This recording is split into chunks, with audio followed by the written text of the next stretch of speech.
পৃথিবীতে এমন কিছু মানুষ এসেছিলেন যারা ইতিহাস সৃষ্টি করে গেছেন। চাঁদের মাটিতে প্রথম পা রাখার জন্য নীল আর্মস্ট্রং চিরস্মরণীয় হয়ে আছেন। আবার তেমনি প্রথম এভারেস্ট শৃঙ্গ জয় করে স্যার এডমন্ড হিলারি ইতিহাস তৈরি করেছিলেন। ঠিক তেমনি একটি 18 বছরের ছেলে অদম্য সাহস ও দৃঢ় সংকল্প নিয়ে হুগলি থেকে পায়ে হেঁটে বেরিয়ে পড়েছিল সিকিমের পথে এবং স্বপ্ন তার পূরণ করেছিল। আজকে সেই ছেলেটির সঙ্গে আপনাদের পরিচয় করিয়ে দেব। নমস্কার দর্শক বন্ধুরা, আপনাদের সবাইকে চ্যানেলে আরও একবার স্বাগত জানাই। তো বন্ধুরা, আজকের যে ব্লগটা এটা খুবই একটা ইন্টারেস্টিং টপিকের ওপর। হ্যাঁ বন্ধুরা, আমি রাস্তা দিয়ে আসছিলাম, NH-12-এর পাশ দিয়ে দেখছি একটা ছেলে যার নাম শুভঙ্কর পাল, সে পায়ে হেঁটে হুগলি থেকে বেরিয়েছে সিকিম যাবে বলে। হ্যাঁ বন্ধুরা, ঠিকই শুনেছেন, গন্তব্যস্থল হলো সিকিম, সেটা আবার হুগলি থেকে পায়ে হেঁটে। তো এই ছেলেটা কেন এরকম ইন্সপিরেশন পেলো এবং কোত্থেকে ইন্সপিরেশনটা পেলো, কেনই মনে বা ওর এরকম ইচ্ছা শক্তি জাগলো পায়ে হেঁটে সিকিম যাওয়া, যেটা কিনা আমরা অনেকে ভাবতেই পারি না। তো তোর কাছ থেকে আমি জেনে নেবো সব কিছু। নাম শুভঙ্কর পাল, আমি জিরাট হুগলি দিয়ে এসেছি।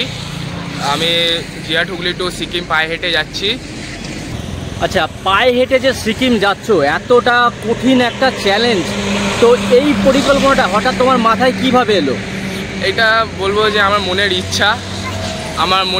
ইচ্ছা জেগেছে যে আমি পায়ে হেঁটেই সিকিম যাব, সেই জন্যই যাওয়া। আচ্ছা, আর পাহাড় দেখবো, ছোটোবেলাতে ইচ্ছা আছে পাহাড় দেখবো, যত পাহাড় আছে কাঞ্চনজঙ্ঘা দেখবো, ছোটোবেলাতে ইচ্ছা। তুমি মানে পায়ে হেঁটেই কেন যাচ্ছ? ট্রেন বা গাড়ি বা বাইক বা বাসে করে তো যেতে পারতে না। মানে আমি অনেককে দেখেছি যে বাইকে যায়, সাইকেলে যায়, তো আমিও আরও 2-3টে দাদাকে দেখেছি যা তারা পায়ে হেঁটে গেছে। আমি এমন মিলন মাঝিকে দেখেছি, সে পায়ে হেঁটে লাদাখ গেছে। অপু মুনমুনকে দেখেছি, সে পায়ে হেঁটে কেদারনাথ গেছে। সেই জন্য আমিও সেই একটা উদ্দেশ্য নিয়েই যাচ্ছি যে আমিও যাব পায়ে হেঁটে সিকিম। আচ্ছা, তারা আমার একটা বড় দাদা হয়, তাদেরকে দেখে আমি শিখেছি। তারা বলে যে স্বপ্নটা কোনো ছোট হয় না, স্বপ্নটাকে পূরণ করতে শিখো। আমি সেরকমই স্বপ্ন দেখেছি আর পূরণটা করতে যাচ্ছি। আমিও চাই তোমার এই স্বপ্নটা পূরণ হোক। তোমাকে অনেক অনেক শুভেচ্ছা রইল। আচ্ছা বলছি, তুমি যে বেরিয়েছো, 2 দিন আগে বাড়ি থেকে বেরিয়েছো, তো কি সঙ্গে খাবার দাবার রসদ কি নিয়েছো তুমি? খাবার দাবার সেরকম কিছুই নিইনি, আমি হোটেলে খাচ্ছি। আচ্ছা, তোমার মানুষজন আমাকে হেল্প করছে। আচ্ছা, তখন ওইখানে যা খাবার দিচ্ছে তখন খাচ্ছি। আর থাকছি হচ্ছে পেট্রোল পাম্পে। আচ্ছা, আর ওখানে যেখানে যেরকম স্টে করতে পারছি সেরকম স্টে হয়ে যাচ্ছি। আচ্ছা, আজকে দেখি কোথায় স্টে হতে পারি। পেট্রোল পাম্প অনেকটা দূরে। তোমার সঙ্গে কি কি নিয়েছো ব্যাগে রসদ? আমার ব্যাগে আছে, আমার শীতের জামা কাপড় আছে। আচ্ছা, টেন্ট আছে। আচ্ছা, যেটার ভেতরে আমি থাকি। আর তো মেডিসিন আছে আমার কাছে। আচ্ছা, যদি কোনো অসুবিধা হয়, আমার কাছে ওভেন আছে একটা ছোটো, যাতে আমি রান্না করে খেতে পারি। আচ্ছা, তার সাথে গ্যাসও আছে। তুমি কি পড়াশোনা করো এখন? না, আমি ক্লাস 10 দেওয়ার পরে আমার আর্থিক সমস্যার জন্য আমি এখন পড়তে পারছি না। আচ্ছা, ইচ্ছা আছে যে বাকি পড়াটা যেটুকুনি ছেড়েছি সেটুকুনি কমপ্লিট করবো। আচ্ছা, তোমার ক্লাস 10 দিয়েছি। ক্লাস 10 অবধি পড়াশোনা করেছো। এখন তোমার বর্তমান বয়স কত? এখন আমার বয়স 18। 18 বছর বয়স।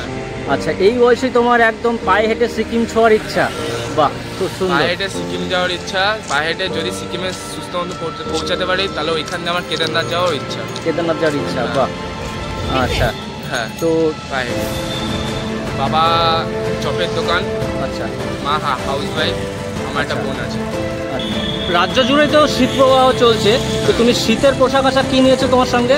শীতের জন্য ভেতরে একটা জ্যাকেট আছে ব্যাগের ভেতরে, একটা নরম উটি যেগুলো বলে উটি আছে, আর তোমার একটা ছোট সরু ব্ল্যাঙ্কেট আছে। আচ্ছা, আচ্ছা।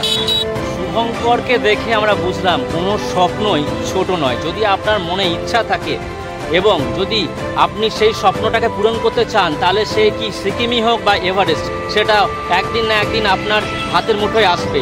তো শুভঙ্কর যে এই উদ্যোগটা নিয়েছে সেটার জন্য আমার অনেক অনেক শুভেচ্ছা রইল। এই ছোট্ট ভাইটি সুস্থ সবলভাবে ওর যাত্রাটা কমপ্লিট করুক, এইটাই আমার ঈশ্বরের কাছে প্রার্থনা। তো বন্ধুরা, এই ছিল আজকের ব্লগটা আমি এখানে এন্ড করছি। তবু তার আগে বলি, দেখুন ওর হাইটটা দেখতে পাচ্ছেন, মাত্র 18 বছরের ছেলে, এবং সে মানে অর্থনৈতিক দারিদ্রতা যে এই সমস্ত পারিবারিক সমস্যাকে দূরে সরিয়ে ও সিকিম পায়ে হেঁটে যাচ্ছে এবং মাত্র 18 বছর বয়সে যে এই এত মানে অসাধ্য একটা সাধন করতে চলেছে, সত্যি কিন্তু এটা বিশাল বড় একটা ব্যাপার।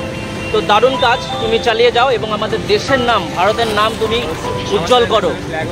হ্যাঁ, ন্যাশনাল ফ্ল্যাগ নিয়ে যাচ্ছে, সত্যি এটা কিন্তু খুব দারুণ ব্যাপার। আমাদের দেশের নাম তুমি উজ্জ্বল করো। জয় হিন্দ, বন্দে মাতারম।